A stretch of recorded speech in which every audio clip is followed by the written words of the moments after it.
Fashion वाली बहू। बहुत समय पहले की बात है। एक छोटे से गांव में दो बहुएं रहती थी, राधा और सोनाली।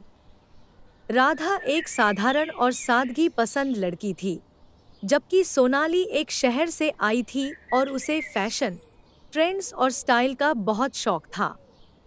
दोनों बहुएं एक ही घर में रहती थी, लेकिन उनकी सोच और जीवन शैली में बहुत अंतर था।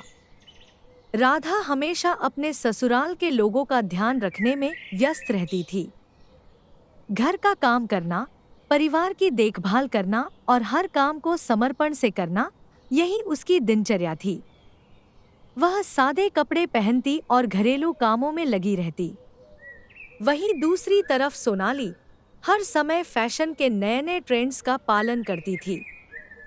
वह हर दिन नए नए डिजाइनर कपड़े पहनती, मेकअप करती। उसके पास हर प्रकार के फैशन मैगजीन, ब्रांडेड कपड़े और एक्सेसरीज थी। उसकी आदतों ने उसे गांव में एक खास पहचान दिलाई थी और लोग उसे फैशन वाली बहू के नाम से पुकारने लगे थे। लेकिन धीरे धीरे सोनाली को यह महसूस हुआ कि गांव में लोग उसकी शाही जीवन शैली और फैशन को लेकर हैरान थे।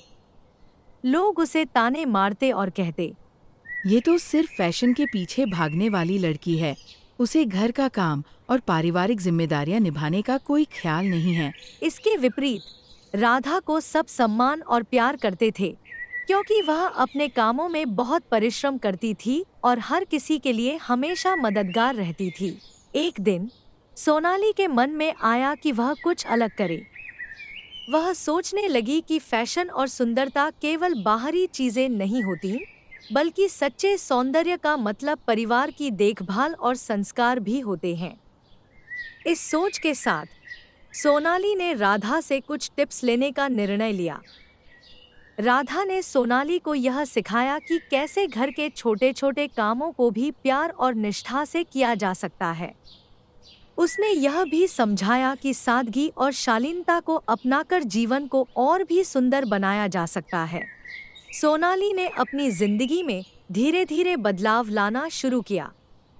उसने फैशन को अपने जीवन का हिस्सा बनाते हुए घर के कामों को भी प्राथमिकता देना शुरू किया।